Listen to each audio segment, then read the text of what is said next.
देखिए, आज हमारे सामने जो बड़ी चुनौतियां हैं उनमें से एक चुनौती है कि हमारे आसपास का एनवायरनमेंट कैसे साफ रहे, हमारे आसपास की धरती कैसे साफ रहे, हमारे आसपास की हवा कैसे साफ रहे। वो हमारे घरों से शुरू होती है, वो हमारे क्रियाकलापों से शुरू होती है। सभी घरों में कचरा पैदा होता है, तो इसे आप लोगों की भाषा में मैं कचरा ही कहूँगा, लेकिन ये कचरा नहीं है, ये हमारे बड़े काम की चीज़ है। मेनली हमारे घरों में दो तरह का कचरा पैदा होता है, एक गीला कचरा और एक सूखा कचरा। गीला कचरा वो जो कि गल सकता है, जो बायोडिग्रेडेबल है, जो कि मिट्टी है और मिट्टी में ही मिल जाएगा। और सूखा कचरा जिसमें आपका प्लास्टिक है, गत्ता है, कांच है, इस तरह की जो चीजें हैं वो आपके सूखे कचरे में आती है। हम जनता के तौर पे क्या कर सकते हैं, जो सबसे अहम बात है कि हम इन दोनों कचरों को अलग अलग रखें। गड़बड़ कहाँ से शुरू होती है, जब सूखे और गीले कचरे को एक साथ मिला दिया जाता है, वहीं से गड़बड़ शुरू हो जाती है। अगर आपने सूखे कचरे में गीला कचरा मिला दिया तो उसको बाद में स्क्रीन करना, शॉर्ट करना बहुत मुश्किल हो जाता है। आप कहेंगे कि जी क्या फायदा क्या होने वाला है, तो मैं बता दूं कि जो गीला कचरा है वो तो आपका गल के खाद बन जाता है। वो तो आपके घर में जो गमले हैं, हरियाली आपने लगाई हुई है, पार्क मेंटेन किया हुआ है, वहां पर यूज होगा। उसको हरा सोना कहें, आप खरा सोना कहें। और जो सूखा कचरा है वो आज के टाइम में यूज होने लगा है। कुछ टाइम तक, पहले तक ऐसी टेक्नोलॉजी नहीं थी कि उसका क्या करें, लेकिन अब हर एक चीज, अगर आपके बच्चे ने टॉफी खाई है और उसका जो रैपर है वो भी काम आता है। आप लोगों की जानकारी के लिए मैं बता दूं कि वो सूखा कचरा क्या काम आता है। सूखा कचरे में दो पार्ट होते हैं, एक होता है रिसाइक्लेबल और एक होता है नॉन रिसाइक्लेबल। रिसाइक्लेबल का मतलब है कि जो भी प्लास्टिक है उसको रिसाइकिल किया जाएगा और उससे कोई एक नया प्रोडक्ट बना दिया जाएगा, यूनिक प्रोडक्ट बना दिया जाएगा। और जो नॉन रिसाइक्लेबल है, कुछ ऐसी चीजें हैं कि जो रिसाइकिल करना महंगा पड़ता है या फिर जो रिसाइकिल नहीं हो सकती, तो उनका आजकल एक उपयोग आ गया है, वो है वेस्ट टू एनर्जी प्लांट, यानी कचरे से बिजली पैदा करना। तो ऐसे प्लांट लगे हैं, अभी तो दिल्ली में है, कुछ समय के बाद अपना हरियाणा में भी करनाल में एक लगा है, जेबीएम ने लगाया है, तो कुछ समय के बाद हो सकता है कि हिसार में भी आ जाए वो। तो उस कचरे को जलाकर बिजली बनाते हैं, बिजली जो आपके घरों तक पहुंचती है और आपके घरों में आप उसका अलग अलग यूज में लेते हैं उस बिजली को, तो वो वेस्ट टू एनर्जी प्लांट में चला जाता है। दूसरा जाता है सीमेंट प्लांट में। जो आपके घर बनाते हुए आप सीमेंट यूज करते हैं, तो उसको बनाने के लिए बहुत ज्यादा पावर की जरूरत होती है। तो जब आप जो कचरा आपका जाता है तो उसको सीमेंट प्लांट में जला दिया जाता है और उसको जलाकर वो सीमेंट को बनाने में प्रयोग होता है। तो अब आप ये माने कि जो आपके घर में कचरा है वो कचरा है ही नहीं। अब गीले कचरे का क्या करें? गीले कचरे के निस्तारण के कई मेथड हैं। उनमें से एक तो यही है कि भाई आप अपने घर का गीला कचरा अपने घर में ही निस्तारण करें उसको। आपके घर में अगर कच्ची जगह है तो आप वहां पर एक गड्ढा खोद सकते हैं, 2x2 का, 3x3 का, 4x4 का, उसकी गहराई 2 से 3 फीट रख सकते हैं।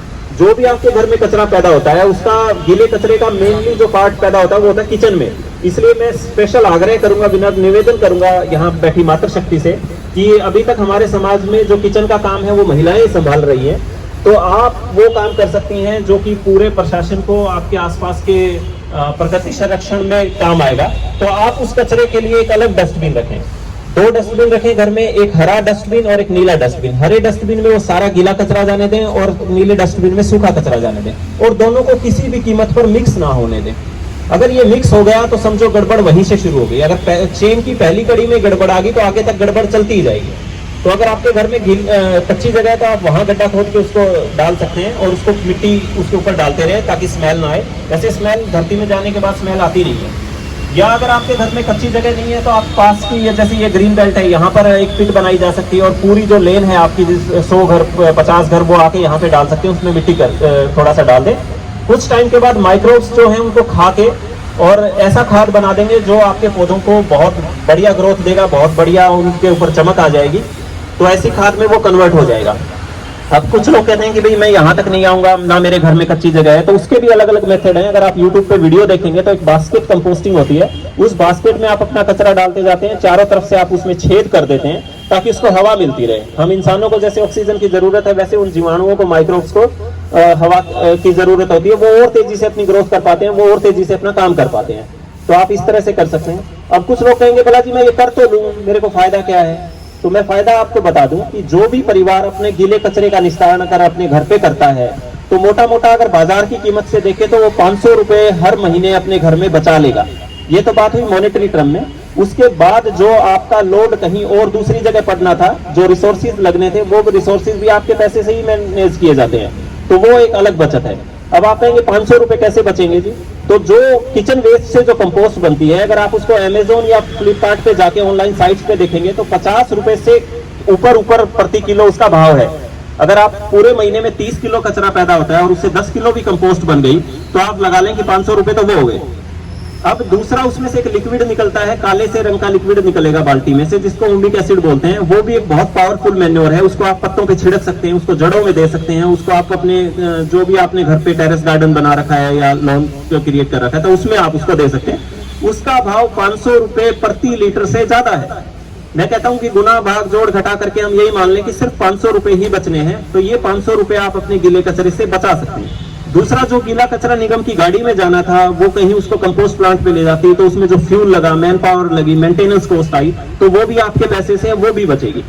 तो बिना जनता के सहयोग के प्रशासन उतनी एफिशिएंसी से काम नहीं कर सकता। अगर जनता साथ दे तो बहुत शानदार हो सकता है। आज आप लोगों ने झाड़ू निकाली तो कितना आनंद आपने महसूस किया होगा, ये आप ही जानते हैं। आपने अपनी गली को खुद साफ किया और साथ में कहते हैं पसीने की खुशबू जो होती है वो बहुत मीठी होती है। आज आपने काफी दिनों बाद एक सार्वजनिक कार्य ये किया होगा कि अपनी गली को सामूहिक तौर पे साफ किया होगा। जो छोटे बच्चे आपके घरों में हैं, उन्होंने देखा कि मेरी मम्मी, मेरे पापा, मेरी दीदी, मेरे बड़े भाई ये काम कर रहे हैं, तो उनमें आपने एक सामाजिकता का बीज रोप दिया, जो आने वाले टाइम पे वट वृक्ष तो जरूर बन ही जाएगा। तो इसके लिए जरूरी है, मैं दो ही बातें कहूंगा आपको कि एक तो आप जो है गीले और सूखे कचरे को अलग अलग रखें।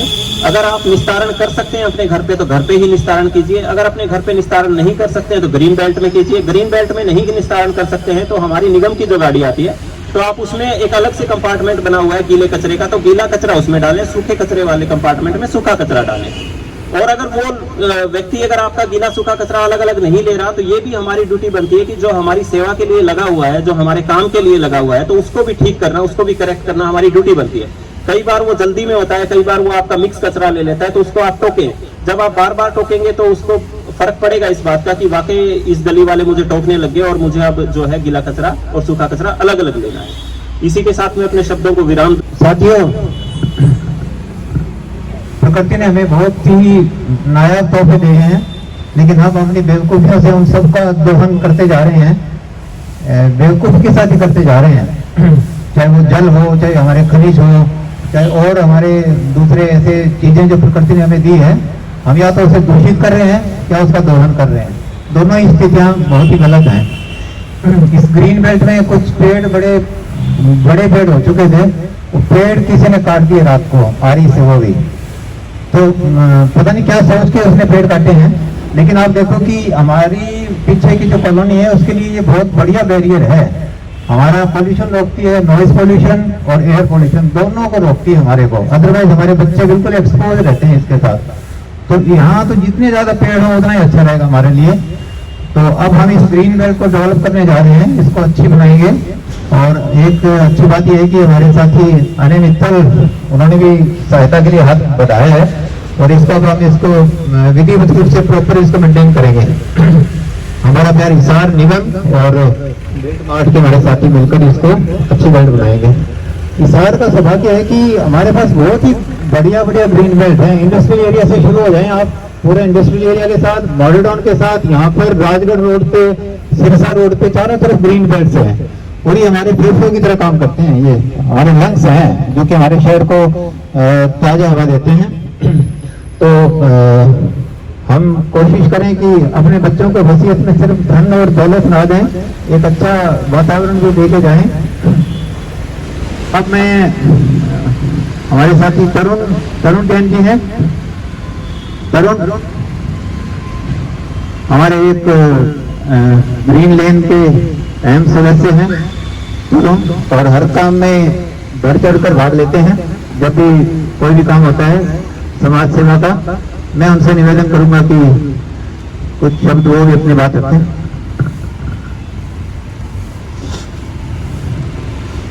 सबसे पहले आज हमारी ग्रीन लैंड में जो ये सफाई अभियान चला फर्स्ट टाइम, मैं उसके लिए सभी हमारे ग्रीन लैंड के साथियों का धन्यवाद करता हूं। और हमारे हिसार के नगर निगम के कमिश्नर श्री अशोक गर्ग जी और उनकी टीम ने भी हमारा साथ दिया और एक बहुत अच्छा संदेश देने की कोशिश करी है एक ये छोटा सा ब्लॉक है हमारा जिसमें हमने आज सफाई अभियान चलाया और बहुत ही जल्दी मतलब सभी लोगों की मेहनत की वजह से बहुत ही जल्दी पूरा एरिया साफ सुथरा हो गया। तो ये एक हमारा ये जो छोटा सा ब्लॉक है ये पूरे सेक्टर के लिए और फिर एक सेक्टर पूरे हिसार के लिए एक एग्जाम्पल सेट हो सकता है। अगर सभी शहरवासी अपना थोड़ा थोड़ा कंट्रीब्यूशन सफाई अभियान में और वातावरण को स्वच्छ रखने के लिए अगर आगे आए तो मैं कह रहा हूँ जैसे कि हिसार बहुत अच्छा शहर है हमारा, वैसे ही साफ सुथरा और सुंदर शहर है, लेकिन इसको और ज्यादा साफ सुथरा और ज्यादा सुंदर बनाया जा सकता है। लेकिन उसमें सिर्फ और सिर्फ हम सोचे कि नगर निगम के कर्मचारी या नगर निगम के जो पदाधिकारी है वही रिस्पॉन्सिबल है, उसके लिए सिर्फ वो रिस्पॉन्सिबल नहीं है, हम भी उतने रिस्पॉन्सिबल है जितने वो रिस्पॉन्सिबल है। तो ये मिलजुल के ही इस तरह की कार्रवाई को हम एक सक्षम रूप दे सकते हैं। तो आप सब आज इस मुहिम में जुड़े, आप लोगों का धन्यवाद। और मेरा तो ये सुझाव भी है कि इस तरह का जो एक अभियान है वो हर महीने हमारे ब्लॉक में चले और उसके लिए मुझे नहीं लगता कि किसी को कोई ऑब्जेक्शन होगा और इसका आगे जो रूप होगा वो तैयार करके इंदिरा जी के साथ चर्चा कर आप लोगों के साथ सब चर्चा कर हम इसको एक हमेशा के लिए हर महीने एक सफाई अभियान चलाया जाए, इस तरह का कोई प्रोग्राम बनाने की सोच रही हैं। और आज हमारे बीच में हमारे नगर निगम के हिसार नगर निगम के कमिश्नर श्री अशोक गर्ग जी और उनके साथ उनके सीनियर ऑफिसर्स भी सब यहाँ पर आए हुए हैं और बाकी सब कर्मचारी अपना हिसार और सब लोग पहुंचे हुए हैं, हमारे ब्लॉक के भी सब लोग पहुंचे हुए हैं।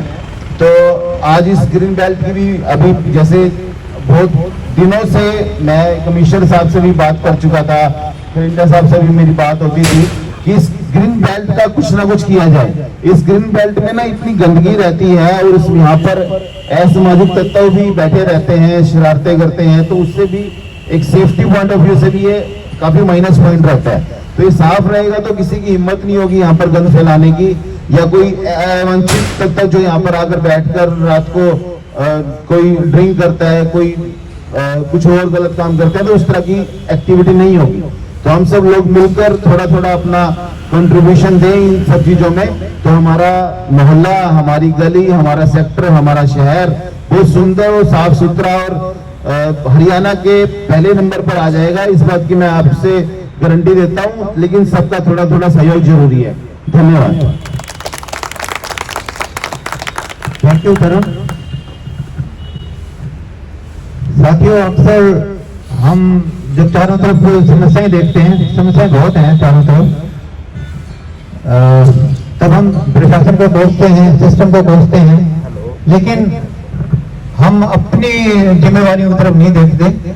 हम छोटे छोटे बदलाव लाकर बहुत बड़ा बदलाव ला सकते हैं समाज में। तो हमें बहुत बड़ी कुर्बानियां नहीं देनी, सबने छोटा छोटा कंट्रीब्यूशन देना है समाज के लिए, हम अपने परिवार के लिए अपने जो काम करते हैं। हमारी एक मानसिकता ये होगी कि ये मेरा है, ये सरकारी है, ये घर मेरा, दुकान मेरी, फैक्ट्री मेरी, बाकी सारी चीज सरकारी। मेरा घर साफ होना चाहिए, मेरी फैक्ट्री, मेरी दुकान साफ होनी चाहिए, बाकी सब कचरा घर।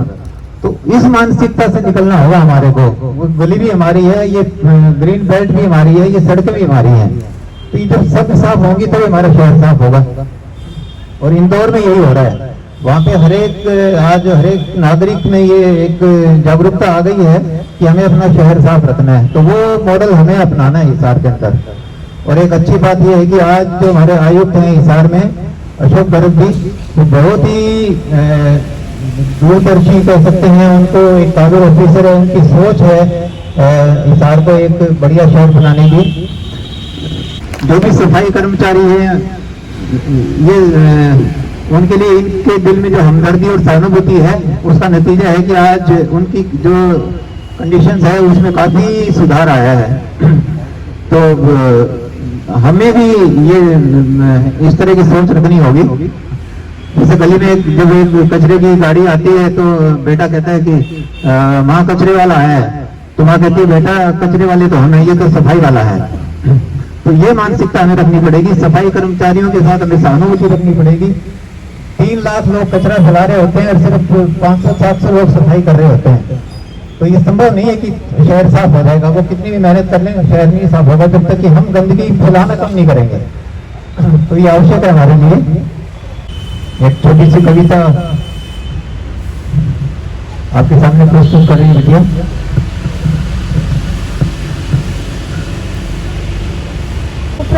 मेरा नाम धन्यता। आज मैं आप सबके समक्ष एक कविता प्रस्तुत करने जा रही हूँ।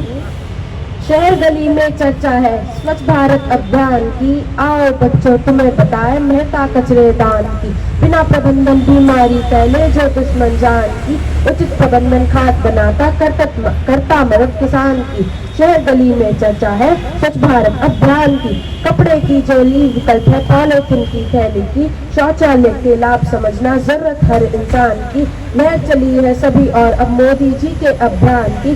शहर गली में चर्चा है अब स्वच्छ भारत अभियान की, उठा लो झाड़ू उठा लो पोछा, पहुँचो जहाँ कोई ना पहुँचा, कोई जहाँ ना रहने पाए, हर जगह को हम चमकाए। सपना यही है बस अपना स्वच्छता को अपनाना है, भारत को स्वच्छ बनाना है, भारत को स्वच्छ बनाना है। धन्यवाद। ठीक है भैया, हमें हमारे जो आने वाली पीढ़ी है उनसे बहुत उम्मीदें हैं, यही लाएंगे बदलाव। हम बड़े लोगों की तो सोच होगी भी सब चलता है, तो चलने वाली सोच से निकल के हमें कुछ करने वाली सोच पे आना है। नमस्कार, प्रणाम, सुप्रभात। मैं जय मित्तल हमारी प्यारी ग्रीनलैंड सोसाइटी की तरफ से यहाँ पधारे सभी गणमान्य हस्तियों का स्पेशली नगर निगम कमिश्नर श्री अशोक गर्ग जी का हार्दिक स्वागत करता हूँ। आज हम बच्चों की तरफ से मैं कुछ बात रखना चाहता हूँ। पर्यावरण इस धरती माता का हम मानव जाति को दिया गया सबसे बड़ा वरदान है। इस पर्यावरण से ही हमें सांस लेने के लिए स्वच्छ हवा, पीने के लिए स्वच्छ पानी, खाने के लिए भोजन इत्यादि मूलभूत आवश्यकताएं पूरी होती हैं। दूसरे शब्दों में कहूँ तो मानव जाति की कल्पना ही बिना स्वच्छ पर्यावरण के नामुमकिन है। परंतु मुझे ये कहते हुए बहुत दुख होता है, बहुत ज्यादा दुख होता है कि हम बच्चे जब हमारे अपने बड़ों को इस पर्यावरण के प्रति इतना ज्यादा अनादर देखते हैं तो हमें अपना भविष्य धूमिल लगने लगता है।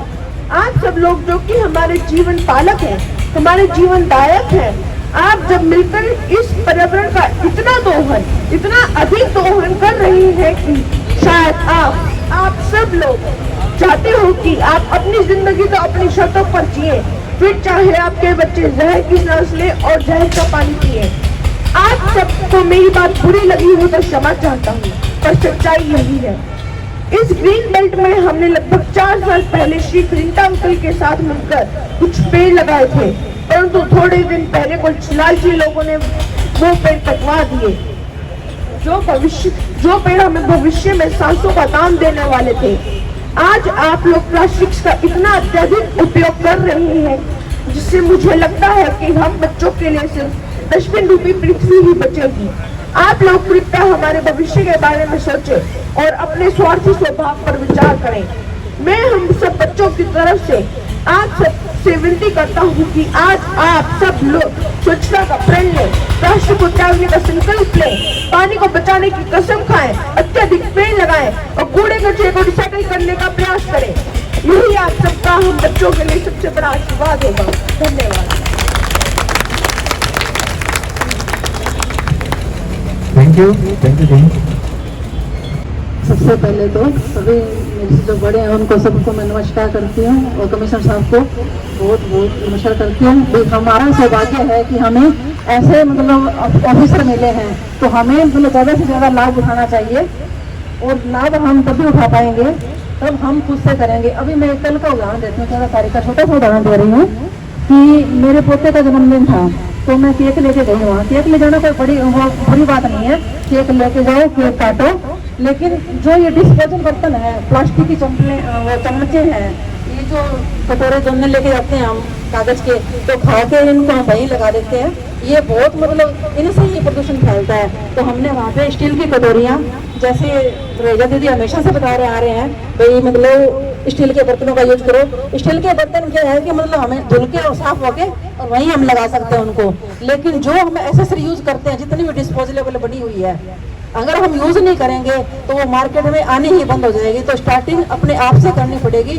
अगर मैं इतना ही कहना चाहती हूँ, ज़्यादा मुझे इतना कुछ ज्ञान नहीं है, लेकिन छोटी छोटी कोशिशें हैं ये जो कि घर की एक लेडीज कर सकती है। धन्यवाद। Thank you. पीछे हम एक प्लास्टिक के ऊपर अभियान चला रहे थे, तो एक सज्जन ने कहा कि फैक्ट्री क्यों बंद करवा रहे थे, फैक्ट्री का तो रहेंगे तो सारा बिजनेस ही खत्म हो जाएगा। तो हमारे एक साथी डॉक्टर विजय काजान जी ने उनको जवाब दिया। उन्होंने कहा कि अगर आपका बच्चा सिगरेट पीने लग जाए तो आप ये कहोगे तो भी सारी सिगरेट की फैक्ट्रियाँ बंद करा दें। आप अपने बच्चों को समझाओगे ना कि सिगरेट पीना बुरी बात है, तो हमें अपने आप को समझना होगा कि पॉलीथीन यूज करना गलत बात है। कि पॉलीथीन आज से लगभग 50-55 साल पहले आया था, तब बहुत ही एक आश्चर्यजनक सी बात लगी थी कि सबको बड़ा अच्छा लगा कि प्लास्टिक ये तो बड़ी कमाल की चीज आई है। क्योंकि हम पहले कपड़े के थैले इस्तेमाल करते थे या हम अखबार के लिफाफे इस्तेमाल करते थे, तो ये बड़ा एक चमत्कारिक सी चीज लगी शुरू में। लेकिन अब इतने सालों के बाद अब इसके दुष्परिणाम सामने आने लगे हैं, तो वो उसके बारे में भाई साहब बताएंगे थोड़ी देर में। तो इन सब चीज़ों को देखते हुए हमें बिल्कुल अपने खुद को जागरूक होना है और अपने चारों तरफ के वातावरण में अपने साथियों को, अपने मोहल्ले को, सबको जागरूक करना है। एक हमारे साथी अर्बन स्टेट से हैं नीरज बजाज जी, वो अपने पार्क में एक कंपोस्ट खाद का कुछ बनाते हैं वहाँ पर, और वाटर रिचार्जिंग का उन्होंने सिस्टम किया है। उनसे निवेदन की उनकी बात करते हैं। सबको नमस्कार। सत्येंद्र भाई ने आपको 500 रुपये महीने की कैलकुलेशन बताई थी कंपोस्टिंग करके, जो आप बता रहे थे। मैं आपसे अपना एक एक्सपीरियंस शेयर करना चाहता हूँ। आज से 5 साल पहले हमारे ही कॉलोनी में डॉक्टर कालरा रहते हैं, जिनसे मैं संपर्क में आया। मुझे पता लगा कि उन्होंने 25 साल से एक भी दाना कचरे का म्यूनिसिपैलिटी को नहीं दिया है। अपने घर से एक भी दाना म्यूनिसिपैलिटी को नहीं दिया है। उसके बाद मैंने कंपोस्टिंग करनी शुरू करी।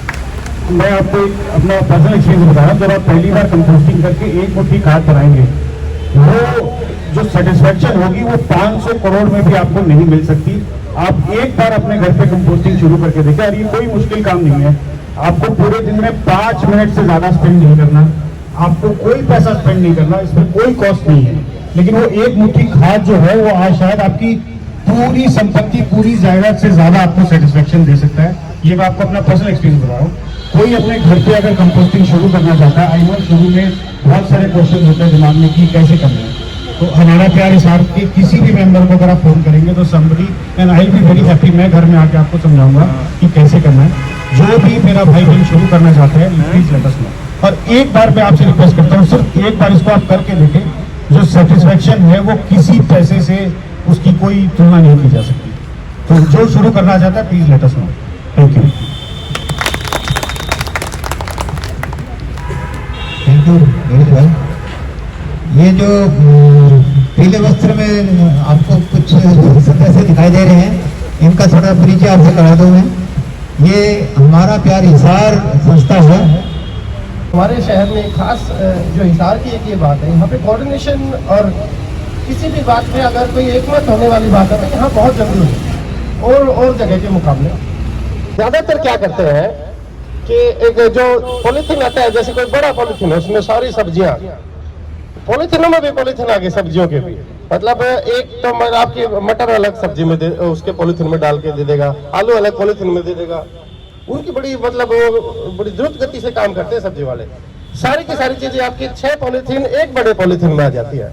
तो वो क्या है, वो बड़ा पॉलीथीन हमारा उसका वो ये मतलब इन दोनों की जगह वो बड़ा पॉलीथीन आमतौर पे हम घर पे यूज करते हैं।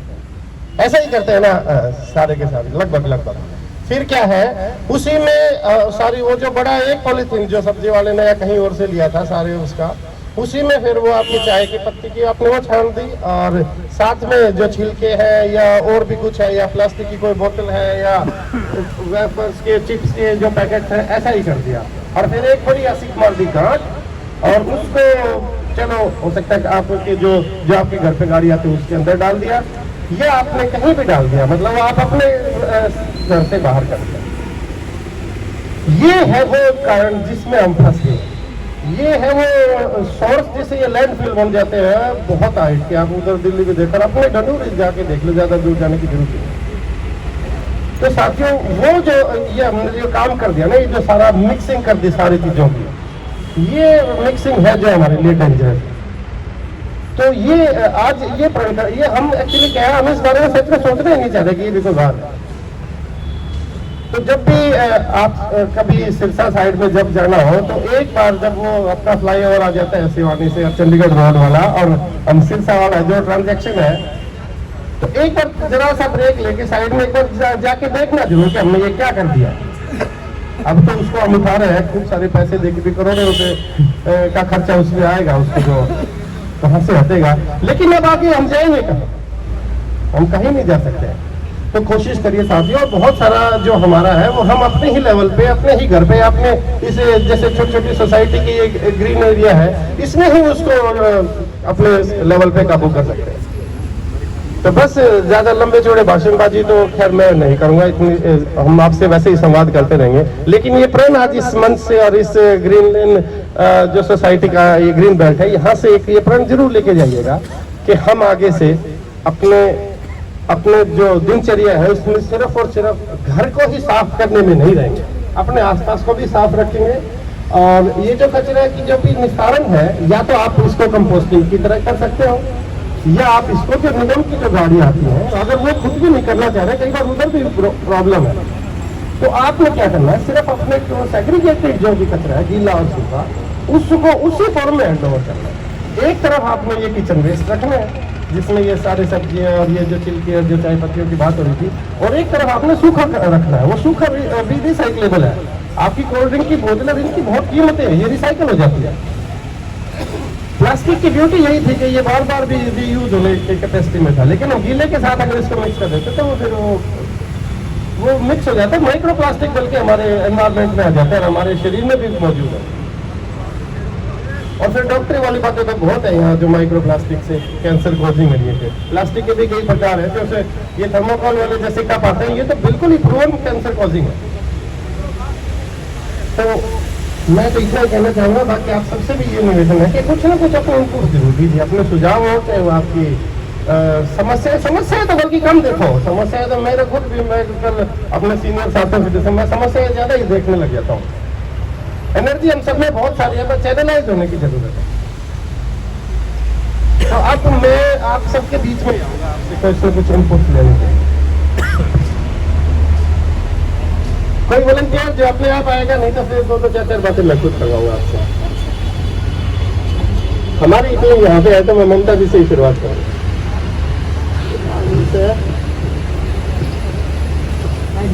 बताइए क्या पूछ रहे हैं? ये प्लान ही लो, आप सारे ही लेंगे, हम शुरुआत ये लेंगे कि हम तो नहीं करेंगे। हम सब एक्चुअली वर्किंग है, तो कई बार जल्दबाजी में हम लोगों को लगता है कि 2-2 मिनट हमारे लिए जो होता है ना, बहुत ज़्यादा टाइम कीमती होता है, तो हम सोचते हैं कि कोई फ़र्क नहीं पड़ता अगर 1-2 मिनट, मतलब अगर मैं ये थोड़ा सा ये कर भी दूँगी, थोड़ा सा केयरलेस एटीट्यूड कर भी देते हैं हम, तो फिर वो जब हम यहाँ पे सुनते हैं तब हम संडे को बहुत ज़्यादा अवेयर हो जाते हैं, फिर सैटरडे तक जब तक हम पहुँचते हैं तब तक थोड़ा सा केयरलेस हो जाते हैं। तो वो भी केयरलेस एटीट्यूड जो है वो खत्म करना पड़ेगा, तभी हम कुछ कर सकते हैं, अदरवाइज कुछ नहीं कर सकते। और जब सब कह रहे हैं कि सबसे ज़्यादा प्यारे हमें हमारे बच्चे होते हैं, तो कम से कम हम और किसी के नहीं तो अपने बच्चों का ही सोच रहे हैं। तो हमारे बच्चे ही गलत ऑक्सीजन, गलत सब कुछ करेंगे, तो अपने बच्चों का ही सोच रहे हैं, बाकी के बच्चे फिर सबके बच्चे अपने आप ही सब सेट हो जाएगा, सब कुछ ठीक हो जाएगा।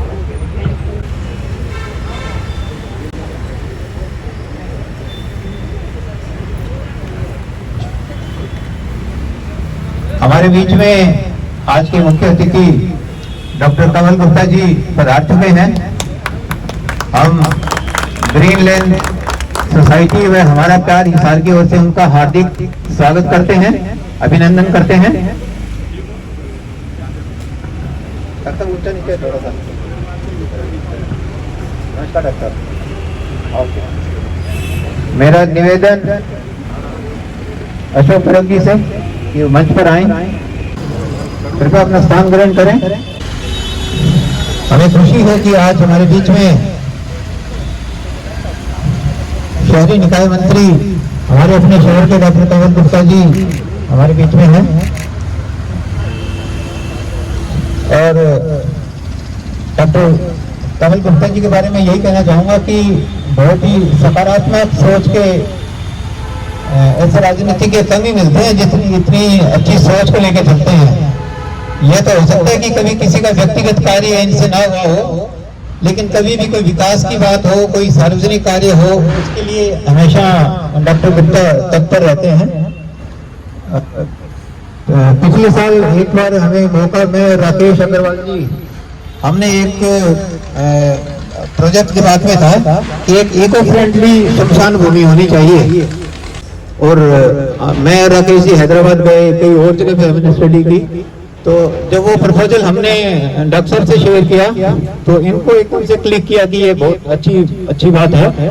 तो इन्होंने अपने प्रयास शुरू किए और सीएम साहब से मीटिंग करवाई हमारी। राकेश जी को विशेष रूप से बुलाकर सीएम साहब से मिले और वो सीएम अनाउंसमेंट में भी वो प्रोजेक्ट आ गया था, लेकिन किसी वजह से वो फिर सीढ़ी नहीं चढ़ पाया। लेकिन अब जब डॉक्टर गुप्ता मंत्री बनकर फिर आए तो मुझे बताते हुए खुशी है कि उन्होंने फिर सबसे पहले वहां शमशान भूमि में जाके उसी प्रोजेक्ट को दोबारा शुरू करने की मुहिम चलाई है। आज ये जो प्रोग्राम रखा है वो सामूहिक रूप से ग्रीन लैंड सोसाइटी जो सेक्टर 13 का पार्ट है उसके सदस्य, उसके परिवार यहाँ पर हैं, और एक हमारी एनजीओ जो हमारा प्यार हिसार है उसके सदस्यों ने मिलकर इस मुहिम को आगे बढ़ाया है। हमारा प्यार हिसार के बारे में मैं बताना चाहूंगा कि ये संस्था लगभग 3 वर्ष पहले बनी थी और कुछ मुट्ठी भर साथियों ने इसको शुरू किया, और सोच ये थी कि हिसार को एक, जब इंदौर इतना साफ सुथरा शहर है तो हिसार को हम क्यों नहीं साफ बना सकते। इसी सोच के साथ हमने हर रविवार को अपने सफाई अभियान शुरू किए। कहीं पे पोस्टर चिपके हुए हैं इतने अच्छे, जैसे ये पत्थर लगे हुए हैं हर एक पार्कों पे, स्मारकों पे, पर लोगों ने उनको पोस्टर चिपका के गंदा किया हुआ था। तो हमने वहां से अभियान शुरू किया, पोस्टर से उतारने शुरू किए, अवैध बोर्ड लगे रहते थे उनको उतारना शुरू किया, ग्रीन बैग्स को हमने अडॉप्ट करना शुरू किया। तो ये गतिविधियां हम पिछले 3.25 सालों से बिना किसी रविवार को मिस किए लगातार करते आ रहे हैं। और मुझे बताते हुए खुशी है कि आज लगभग 150 सदस्य इस संस्था के मेंबर हैं। इसके अंदर महिलाएं, बच्चे, युवा, व्यवसायी हैं, रिटायर्ड प्रोफेसर हैं, एडवोकेट्स हैं, डॉक्टर्स हैं। तो एक बहुत अच्छा ग्रुप है जो कि लगातार अपने प्रयत्नों से कुछ योगदान करता आ रहा है। आज हम एक नर्सरी को, निगम की नर्सरी है लगभग 3.25 एकड़ में ऑटो मार्केट के सामने, वो हमने अडॉप्ट की हुई है। उस नर्सरी के माध्यम से हमने पिछले वर्ष लगभग 25,000 पौधे निःशुल्क बांटे। वो अशोक गर्ग जी की सोच थी कि एक नर्सरी होनी चाहिए जहाँ से लोगों को फ्री पौधे मिल सके। तो और इस बार हमारा लक्ष्य है कि हम 50 से 75,000 पौधे लोगों को निःशुल्क बांटेंगे फरवरी ऑनवर्ड्स। इसके अलावा हम 3-4 ग्रीन बेल्ट्स हमने अडॉप्ट की हुई है जिसके अंदर पौधे लगाना और उनको मेंटेन करने का कार्य हमारा ग्रुप कर रहा है। तो ये सब गतिविधियां लगातार जारी हैं और इसमें नगर निगम का भी हमें हमेशा सहयोग मिलता रहता है। अब हमारे बीच में तरुण हमारे युवा साथी हैं, मैं उनसे निवेदन करूंगा कि वो भी विधिवत रूप से डॉक्टर साहब का स्वागत करें।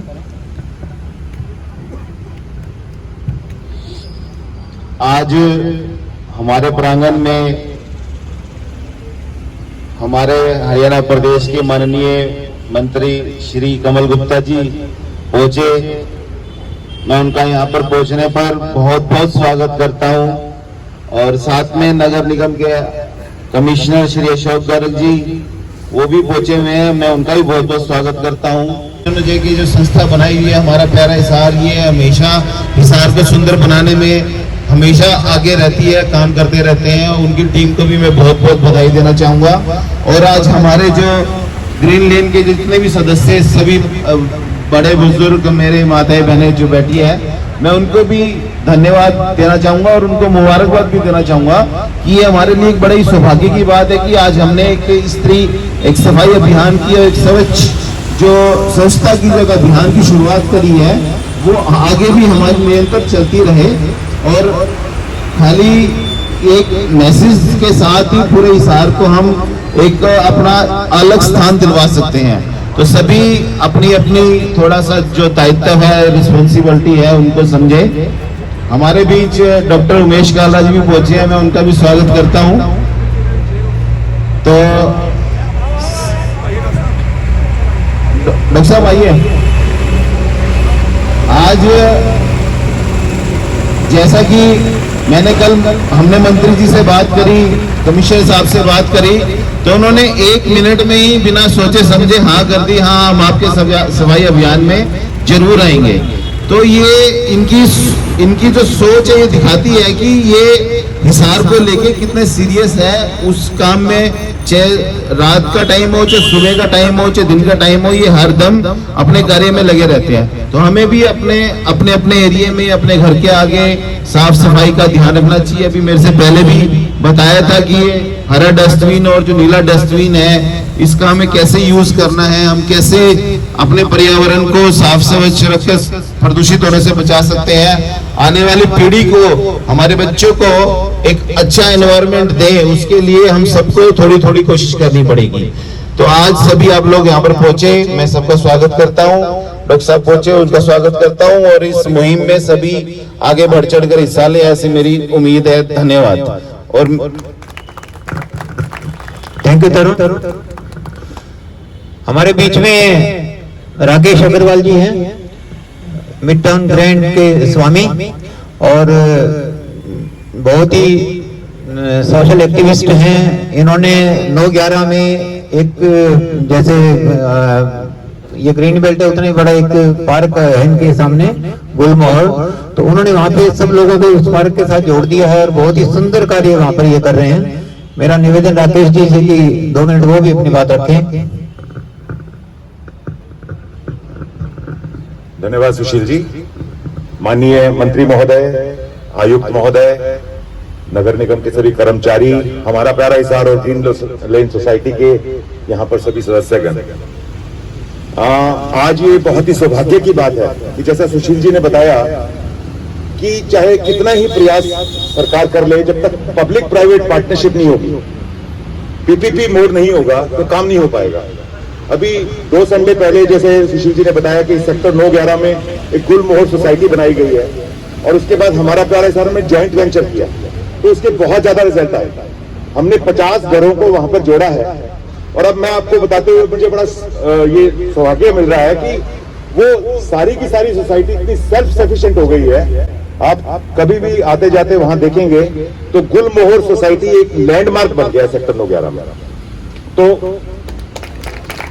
पहले ये होता था कि वो मकान उसका 317 नंबर है, उसके सामने वाला पार्क या फलाने वाला दिगड़े वाला पार्क, लेकिन हमने उन सेक्टर 9/11 में जो 9 पार्क हैं उनके पेड़ों के ऊपर नाम दिया। इससे कोई कंट्रोवर्सी भी नहीं आएगी। तो आपसे ग्रीन लेन सोसाइटी से यह बहुत अच्छा मीडियम है कि आप ये समझ लीजिए कि जैसे कहते हैं ना, हमारे घर में गंगा आई हुई है, तो आज डॉक्टर कमल गुप्ता इतना पावरफुल महत्व मिला है इनको, ये हिसार के लिए बहुत बड़े सौभाग्य की बात है। कमल गुप्ता जी के सामने इनकी तारीफ नहीं कर रहा, पर मेरा जितना इनसे परिचय रहा है पिछले 5-7 सालों में, जैसे सुशील जी ने कहा कि हम हैदराबाद गए, हमने आने के बाद, मैं एक थोड़ा सा भूल सुधार कर दूं, इनके कहने से हैदराबाद गया। ये सारा का सारा ब्रेन चाइल्ड ये बताएंगे, ये यूएसए में इनके फादर इन लॉ के बारे में यही डॉक्टर साहब बताएंगे, तो इन्होंने हमें बताया। उसके बाद हम सुशील जी के साथ में हैदराबाद गए, वहां पर इनके मन में एक ये इच्छा थी कि हिसार में, और ये खाली क्रिमेटोरियम की बात नहीं है, ये अंतरराष्ट्रीय मापदंडों पर उतारे, इसके पीछे जो है मेन इको फ्रेंडली, जो आपको आने वाले दिनों में बताएंगे कि 1 साल में पूरे भारतवर्ष में 8 से 10 करोड़ पेड़ इसमें कट जाते हैं। तो अंतरराष्ट्रीय शमशान करने की ये मतलब नहीं है, उसके पीछे ये है कि टोटल ग्रीन क्रिमेटोरियम हो, और हमारे वाले जो दिवंगत लोग हैं उनको एक इतनी अच्छी फेयर मिल मिले, उनको इतने, जिन्होंने हमारे को खड़ा किया, उनको हम इतने अच्छे तरीके से लेके जाएं, उसको जैसे विज्ञान भवन में आपको एक शबी सा ना हो। तो इसके पीछे ये परिकल्पना थी, और मंत्री बनते साथ ही सबसे पहले वो वहां जाकर, इसके अंदर इनकी इंटेंशन को दिखाता है कि वो अगले दिन फिर स्पेशल फोन आ रहा है, राकेश आप ये काम करो, तरीके से काम करके हम इसको वाकई बढ़िया बनाना चाहते हैं। और सबसे बड़ी बात जो डॉक्टर साहब का मैंने देखा है, हर प्रोजेक्ट की इनका जो होमवर्क होता है इतना बढ़िया होता है। चाहे एयरपोर्ट की बात हो, आधा घंटा 20-20 मिनट फोन पे बात करके बताते हैं, क्योंकि पूरा इनका ब्रीफ केस में सेक्रेट होता है, इनको किसी से पूछने की जरूरत नहीं है।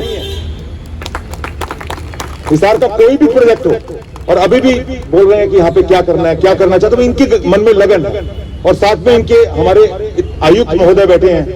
तो मैं आज इस मीटिंग के माध्यम से हर हिसार के वासी को ये चाहूंगा कि इस मौके का फायदा उठाएं, अपने छोटे छोटे स्वार्थों को खत्म करके इतना बढ़िया हमारा प्यारा हिसार ग्रुप बना हुआ है। आप देखिए पिछले 3 सालों से सर्दी हो, गर्मी हो, बरसात हो, हमारे महिलाएं, हमारे छोटे छोटे बच्चे, बुजुर्ग लोग, कितना फर्क दिख रहा है। तो आज हमारे बीच में इतना पावरफुल मंत्रालय, हम मंत्री बन चुके हैं, कमिश्नर साहब हैं, इतनी एनजीओ जुड़ चुकी है। मिशन ग्रीन हिसार में पिछले बार 25,000 पौधे हमने हमारी नर्सरी के माध्यम से लोगों को बांटे। तो नागरिकों को लेकर आइए, मतलब नर्सरी जो है 25,000 पौधे, और उसमें अभी सैपलिंग का डॉक्टर साहब शुरू कर दिया है उसमें प्रोजेक्ट, और आने वाले दिनों में पूरे हिसार जिले में वहां से पौधे बांटे जाएंगे। इतनी ग्रीन बेल्ट का सुधार हो चुका है, 50,000 पौधे बांटे जाएंगे। तो मेरा बार बार यही कहना है कि जो स्वच्छता की श्रेणी में अगर इंदौर पहले नंबर पर आ सकता है तो हिसार क्यों नहीं आ सकता? इतना बढ़िया इंफ्रास्ट्रक्चर है, सब कुछ काम है। तो आज यहां पर जितने भी नागरिक आए हैं ना, वो एक प्रण जरूर लेके आए हैं। ऊपर हमारे पास ऊपर बैठे हैं ना सब लोग, हमें तो अपने एक नागरिक का एक भागीदारी का परिचय तो देना है।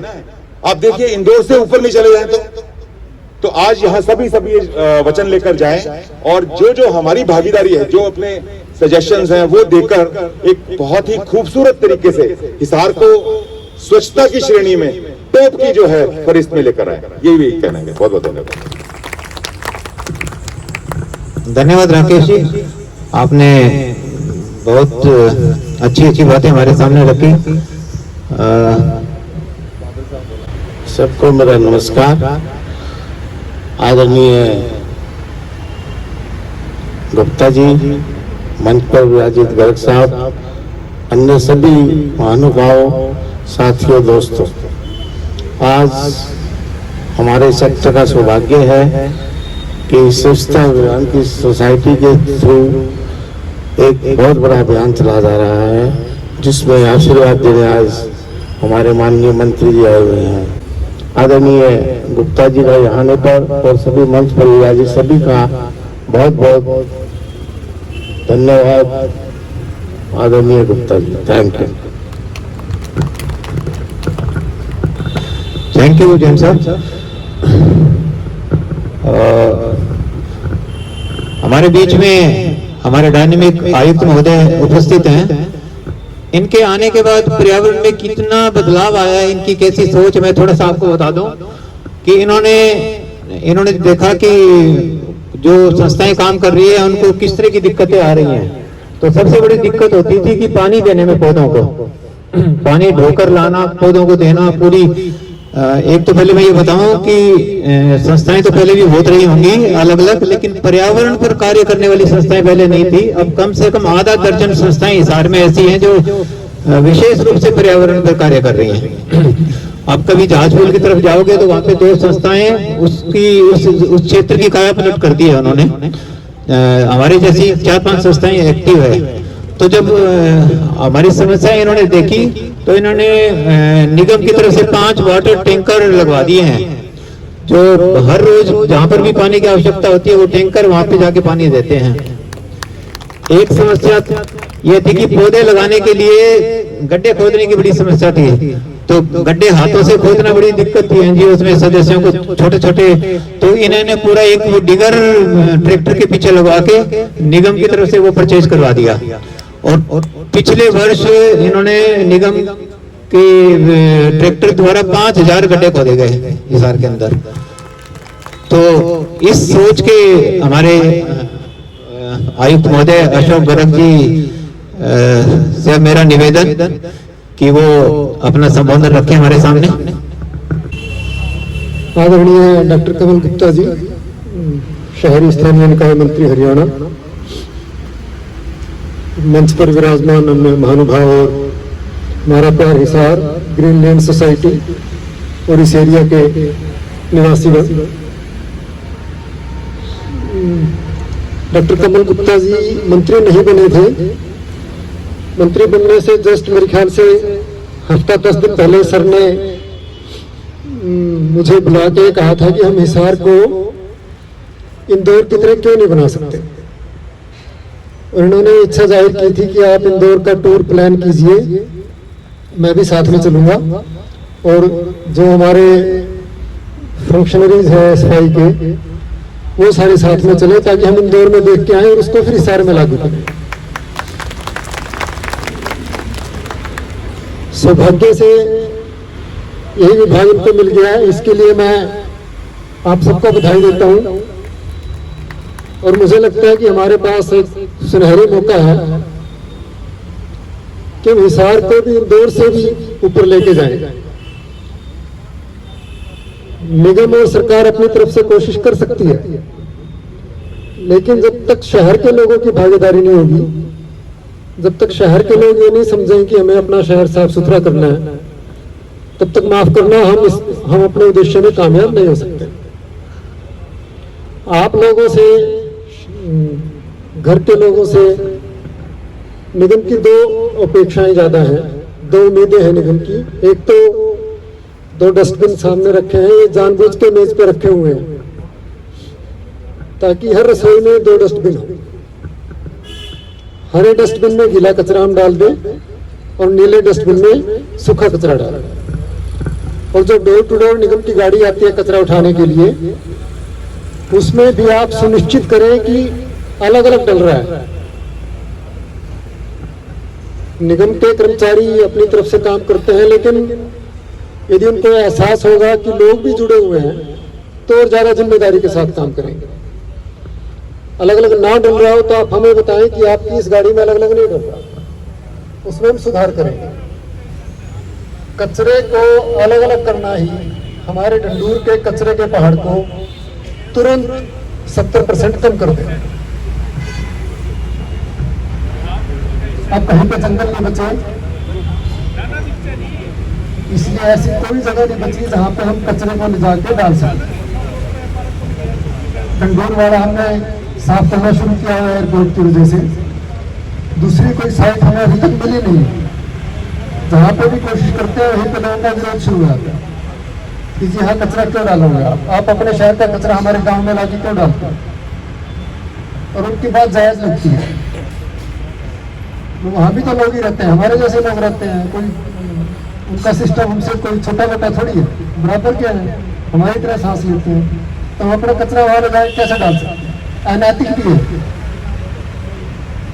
निगम को अभी तक जगह नहीं मिली है, हम कोशिश कर रहे हैं, लेकिन जगह नहीं मिली तो आप सोचिए कि हम कचरा कहाँ लेके जाएंगे।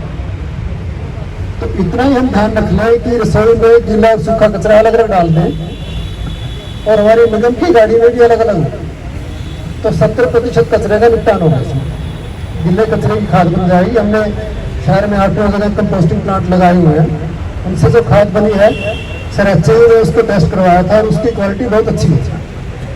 मार्केट में जो खाद मिलती है उससे अच्छी क्वालिटी है। तो कचरा जो डंडूर के पहाड़ में जाके पहाड़ को बढ़ाएगा, उसकी खाद बना के अपने शहर की हरियाली को बढ़ा सकते हैं। जो हमारे लिए एक सिरदर्दी बना हुआ है, अलग अलग ना करने की वजह से अलग अलग कर देंगे तो हरियाली बढ़ाएगा, हमारा असेट बनेगा। तो एक काम तो शहर के लोग ये कर ले, और दूसरा प्लास्टिक का हम कम से कम प्रयोग करें, पॉलीथीन का कम से कम प्रयोग करें। इस साल हमारी इतने सीवर जाम थे, पानी की निकासी बड़ी मुश्किल से हुई थी, उसका मुख्य कारण पॉलीथीन। कैंसर बढ़ रहा है और पॉलीथीन 50-55 साल पहले शुरू हुआ, उससे पहले भी तो जिंदगी चलती थी। और इसका तो निपटान ही नहीं है, 500 साल तक बचता नहीं है, ऐसे पड़ा रहेगा, इधर उधर बिखरता रहेगा। तो हमारे लिए एक बड़ी समस्या है पॉलीथीन। सभी लोगों के लिए कपड़े के थैले का इस्तेमाल करें, कहीं स्टेटस छोटा नहीं होता। आजकल तो कपड़े के थैले से स्टेटस बनने लग गया है, और स्टेटस तो लोगों की सामूहिक सोच से बनता है, हम बनाएंगे तो बनेगा। तो सर के मंत्री बनने के बाद मैंने जब उनको मुबारकबाद दी फोन पे, तो सर ने कहा कि मुबारकबाद तो ठीक है, अब आपकी जिम्मेवारी बढ़ गई है। मैं दूसरे शहरों में जाके तभी कुछ कह पाऊंगा जब हिसार को मॉडल शहर बनाएगा। तो हमारी जिम्मेवारी भी ज्यादा है और हमारे पास मौका भी ज्यादा है। हमें पैसों की कमी भी नहीं रहेगी, लेकिन साथ ही हम ज्यादा जिम्मेवारी के साथ, और ये हमारे पास सुनहरी मौका है, तो हम हिसार को इंदौर से भी ऊपर लेके जाए। आप लोगों की भागीदारी से हम ऐसा कर सकते हैं और मंत्री जी के आशीर्वाद से ऐसा कर सकते हैं, मुझे पूरा विश्वास है। हमारा प्यार हिसार जैसी संस्थाएं और काम करेंगी तो ज्यादा मुश्किल काम नहीं है। इंदौर में भी लोग ही रहते हैं और वो तो हमारे से कई गुना बड़ा शहर है। जब वो इतने बड़े शहर को अच्छा कर सकते हैं तो हम एक छोटे शहर को क्यों नहीं कर सकते। आप सबका धन्यवाद। बहुत बहुत धन्यवाद अशोक जी के सभी अधिकारीगण, सफाई कर्मचारियों का विशेष आभार व्यक्त करता हूं हमारी संस्थाओं की ओर से कि वो पिछले 2 दिनों से यहाँ पर सर्दी की परवाह किए बगैर उन्होंने इतना सहयोग हमारे को दिया। और निगम के ही एपीओ स्टैंडर्ड यदुवंशी जी हैं हमारे बीच में, वो कुछ अपनी बात रखेंगे आपके सामने। धन्यवाद सर। मंत्री जी, मैं आपका विशेष ध्यान चाहूंगा इस बात के ऊपर। जब भी आपके बारे में जानने का मौका मिला तो कमिश्नर साहब से ही मिला, और ये 2 बातें आपके बारे में हमेशा कहते हैं कि एक तो डॉक्टर साहब जो हैं जेंटलमैन हैं, और दूसरा इनका विजन बहुत बड़ा है। और जब आप मंत्री बन गए थे तो मुझे लगता है कि सबसे ज्यादा खुशी इनको हुई होगी। इन्होंने बताया कि इसके अंदर अब हमें अपनी स्पीड और बढ़ा देनी है, और अब हमारे लिए बहुत बढ़िया बात ये हो गई है कि एक जेंटलमैन को ये पद दिया गया है। अब इनका एक यूनिक सा आइडिया जो इन्होंने अपनाया सर, वो ये किया कि जब तक हम हर नागरिक को इसमें शामिल नहीं कर लेंगे साफ सफाई के मामले में और कचरा निस्तारण में, तब तक बात नहीं बनने वाली है। और ये इनका आइडिया था कि क्यों ना हम स्कूली बच्चों को शामिल करें। जैसे स्कूल में बच्चों को प्रोजेक्ट दिए जाते हैं, कोई साइंस का प्रोजेक्ट है, कोई मैथ का प्रोजेक्ट है, कोई ज्योग्राफी का प्रोजेक्ट है, क्यों ना प्रोजेक्ट ही साफ सफाई से संबंधित दे दिया जाए। उन्हें घर पर ही कैसे खाद बनाए, कैसे कंपोस्ट बनती है, उसमें माइक्रोब्स कैसे काम करते हैं, ये शहर के जो 1.25 लाख बच्चे हैं उनको दे दिया जाए। एक साथ बड़ा धमाका होगा। और यहाँ के जो शिक्षा अधिकारी हैं उनसे बात की, लेटर लिखा, और उन्होंने भी बड़ा अच्छा सपोर्ट किया, और वो हमने पूरे शहर के बच्चों को दे दिया। और वो आने वाले दिनों में आप देखेंगे कि हर बच्चा अपने घर में कंपोस्ट बनाता हुआ मिलेगा। प्लास्टिक बैन के ऊपर लगातार उनसे बातचीत रहेगी। तो अभी तो सर आपके पास सिर्फ हिसार ही नहीं बल्कि पूरे हरियाणा की डिस्ट्रिक्ट हैं। तो मैं यहाँ से अपील करना चाहूंगा और निवेदन है हम सब की तरफ से कि आप ऐसी कोई पॉलिसी बनाएं जिसमें कि बच्चे जो है वो कचरा निस्तारण में शामिल हो सके, और घर पर जो 70% गीला कचरा होता है वो घर पर ही निस्तारित हो सके। तो इसके लिए आपसे विनम्र आग्रह है सर, आप मंत्री हैं अभी और आपने ही नीतियां बनानी है, तो आप प्लीज इसके ऊपर जरूर फोकस करें। धन्यवाद सर। Thank you standard. और इससे पहले कि मैं आज के मुख्य अतिथि डॉक्टर कमल गुप्ता जी को संबोधन के लिए निमंत्रण दूं, मैं चाहूंगा कि ग्रीन लेन सोसाइटी के हर घर तक हम एक ग्रीन और एक ब्लू डस्टबिन पहुंचाएंगे और एक कपड़े का थैला, इस संकल्प के साथ कि वो आज के बाद सिंगल यूज प्लास्टिक का प्रयोग बंद कर देंगे। अब हमारा जितने भी परिवार आज ये थैला और डस्टबिन लेके जा रहे हैं उनको ये संकल्प लेना पड़ेगा, और जल्द ही हम यहाँ पे एक बोर्ड ये लगना चाहिए कि ये गली सिंगल यूज प्लास्टिक मुक्त है। और अब मेरा निवेदन हमारे प्रिय डॉक्टर कमल गुप्ता जी से कि वो अपना संबोधन दें।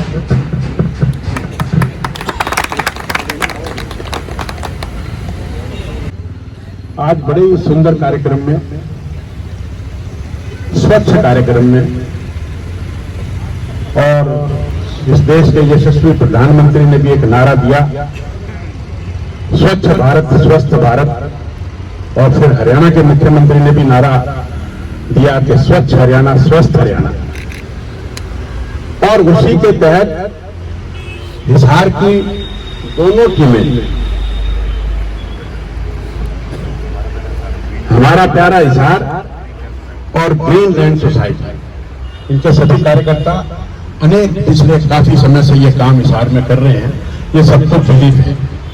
यहाँ पर उपस्थित हमारे नगर निगम के आदरणीय कमिश्नर श्रीमान अशोक जी, हमारे बीच में हमारे बहुत ही आदरणीय भाई राकेश जी, तरुण जी, हरिटा जी, और बहुत ही जबरदस्त जो है मेडिकल लाइन में और दिल्ली और गुड़गांव को भी पीछे छोड़ने वाले हमारे डॉक्टर कालड़ा जी और सभी भारतीय जनता पार्टी के, हमारा प्यारा हिसार के और ग्रीन लैंड सोसाइटी के और सभी मेरी उपस्थित वंदनीय बहनों, माताओं और बुजुर्गों। मुझसे पहले जो वक्ता बोले उन्होंने बड़े प्रभावी ढंग से, किसी ने बताया कि ग्रीन में क्या डालना है और ब्लू में क्या डालना है और पूरे शहर को कैसे साफ करना है, बड़े प्रभावी ढंग से अपनी बात रखी। मैं तो आपको एक दर्द की बात करता हूं। मेरी ससुराल इंदौर में है और मुझे डेली ताना मिलता है इस बात का कि मारा इंदौर, मारा इंदौर, मारा इंदौर, मारा इंदौर। तो हमारी इज्जत रखना आप सबके हाथ में। हमने संकल्प करें, हमने तो कर ही रखा है, आप सब लोग भी करें और हमने इसकी योजना भी बना ली है। कुछ ही समय में, विद इन 2 हफ्ते कह दूं, 2 हफ्ते में हिसार की एक टीम इंदौर चली जाएगी और हम अपना दिमाग बाद में लगाएंगे। जितना हमें वहां से मिलेगा नकल कर लेंगे, क्या हर्ज है? अच्छे कामों की नकल करने में कोई हर्ज नहीं है। तो वहां उन्होंने क्या सिस्टम अडॉप्ट कर रखा है, उस सिस्टम को अडॉप्ट करके हम तो उनके कंधे पर बैठेंगे। जैसे एक बच्चा माँ बाप के कंधों पर बैठता है तो वो पिता जितनी दूरी देख सकता है वो उससे अधिक दूरी देखता है। तो हम इंदौर से भी ज्यादा दूरी देखकर हिसार को नंबर 1 सिटी लाएंगे ही लाएंगे, इसमें कोई शक नहीं। लेकिन ये इसलिए नहीं आएगा कि आप सबने कहा कि हमें मंत्री बना दिया। मंत्री मैं नहीं बना, मंत्री आप सब बने। मंत्री बनाया, यहाँ के प्रतिनिधि को बनाया, तो यहाँ के जो लोग हैं उनको बनाया। और मंत्री बनने से गरूर नहीं आना चाहिए। मंत्री बनने से, अब हम कहीं भी हरियाणा में जाएंगे और हम सफाई की बात करेंगे तो 1 मिनट में वहां का आदमी ये कह देगा पहले हिसार में देख ले। तो इसलिए ये पद नहीं है, ये जिम्मेवारी है और आपके सबके कंधों पर बहुत तकड़ी जिम्मेवारी आ गई। अगर हमने हिसार को ही ठीक नहीं बनाया तो पूरे प्रदेश में हमारी बदनामी होगी। अब ये देख लो, आपको मैंने तो कह दिया आप सारे मंत्री हो, अकेले की बदनामी नहीं होगी, सारों की। सब लोग संकल्प करें, कर भी रखा होगा और आप उसको निभा भी रहे हैं।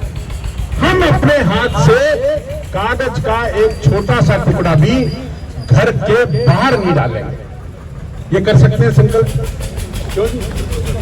कोई भी, मैं यहां जा रहा हूं, मुझे यहां एक कागज मिल गया, मैं जेब में डालूंगा, या तो यहां के डस्टबिन में डालूंगा और नहीं तो फिर घर जाकर, और जो ब्लू वाला कचरा है, ब्लू वाले में ड्राई डालते हैं ना, तो ब्लू वाले में डालूंगा घर पर। ये संकल्प कर सकते हैं? हाँ या ना? जरा आवाज नहीं आई। हाँ या ना? हाँ या ना? जोर से। दूसरी बात, अगर सड़क पर, गली में अगर कोई डाले, बड़े प्यार से, राम राम भाई साहब, ये काम कर सकते हैं? ये मैं सोचो कि कोई काम असंभव है। आप शुरुआत यहां से करो। यहां 200 लोग बैठे होंगे, लगता है ये 200 लोग शुरू करेंगे ना? मैसेज अगर हमने दे दिया और हर एक को यह मैसेज दे दिया कि किसी भी बंदे ने कोई भी चीज सड़क पर, गली में, मोहल्ले में, पार्क में नहीं डालनी, इस एक लाइन से पूरा हिसार स्वच्छ हो जाएगा कि नहीं हो जाएगा? आप बताइए मेरे को। और फिर आप तो ऑर्गेनाइजेशन है हमारा प्यारा हिसार, सब लोगों ने येलो जैकेट्स डाली हुई हैं। किसी दिन भी बाजार में निकल के मेरे को भी मेंबर बना लो आप। अगर आपका कोई उसमें विधान में कोई गड़बड़ ना हो तो आप मुझे भी बना लो, मुझे ग्रीन लेन का भी मेंबर बना लो, साधारण मेंबर बनाओ। और कोई अभियान लेते हो किसी भी बाजार में, आप लोग तो बहुत जबरदस्त मैसेज दे सकते हैं। उस बाजार का जितना भी कागज है वो उठाकर जेब में डालते जाओ। प्रेस वाले आ जाएंगे और आपका इसको प्रचार प्रसार करेंगे, और उस प्रचार प्रसार से, और मेरा प्रेस से भी ये निवेदन है कि इस तरह की काम को, इस तरह की पॉजिटिविटी को अगर प्रमुखता से छापेंगे तो हमारा हिसार बिल्कुल साफ सुथरा हो जाएगा। गवर्नमेंट जो है, हमें सब चीजें गवर्नमेंट पे डिपेंडेंट नहीं, जैन साहब ने ठीक कहा, गवर्नमेंट नहीं करेगी, गवर्नमेंट को सहायता करेगी। मैं भी सहायता के तौर पर दोनों संस्थाओं को 1-1 लाख रुपए अपने ड्यूटी में से देता हूं, लेकिन आप ये मत सोचो कि 1 लाख से सारा काम होगा। ये तो एक ब्रेकिंग है, आपको गुडविल गेस्चर है, इससे होगा कुछ नहीं। ये तो एक गुडविल गेस्चर है। ये जो ग्रीन लैंड सोसाइटी रजिस्टर्ड नहीं है, तो ये रजिस्टर्ड होगी तो इसको 1 लाख मिलेगा, नहीं तो नहीं मिलेगा, जन साहब।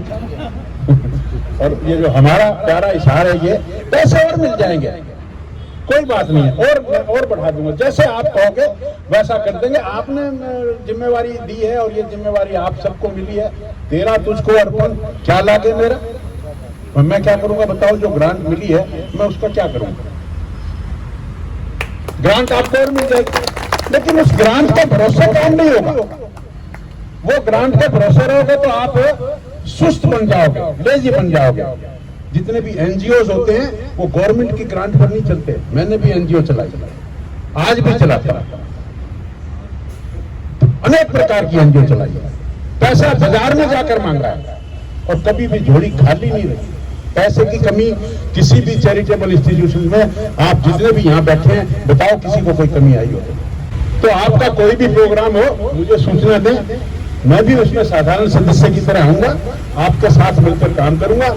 तो सब संकल्प करते हैं ना, हैं? जोर से हाँ या ना। तो इतने शब्दों के साथ आपने सुबह सुबह मुझे इन सभी देवी देवताओं के दर्शन करवाए। मैं आपका बड़ा आभारी हूँ, आपके साथ हूँ, हर तरह से आपके साथ हूँ। हमने हिसार को इंदौर से आगे ले जाना है, इसमें कोई कंफ्यूजन नहीं, कोई शक शुबा नहीं। ठीक है, ठीक है। तो 6 महीने में ये इंदौर से ऊपर हो जाएगा, ऐसा हम संकल्प कर लो। आपका बहुत बहुत धन्यवाद, ऑर्गेनाइजर्स का भी बहुत बहुत धन्यवाद। यहाँ पर उपस्थित लोग भी जो यहाँ पर नहीं है, वो भी जो आपकी बात सुनेंगे जरूर ही प्रेरित होंगे, और निश्चित ही हम कोशिश करेंगे कि हम इंदौर जैसे ही बन जाएंगे। एक हमारे मुख्य अतिथि को एक स्मृति चिन्ह हम देना चाहेंगे हमारी संस्था की तरफ से।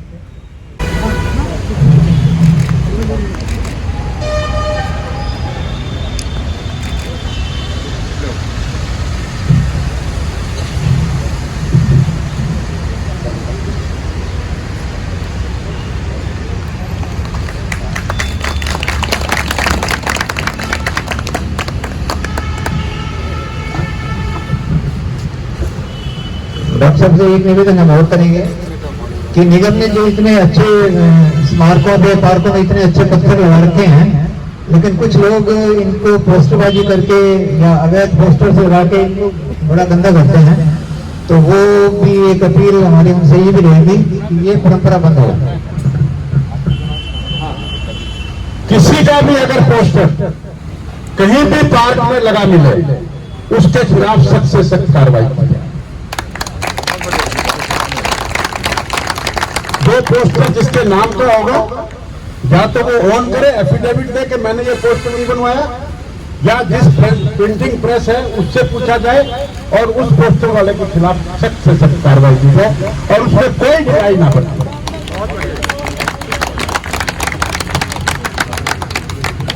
बहुत बहुत धन्यवाद सर।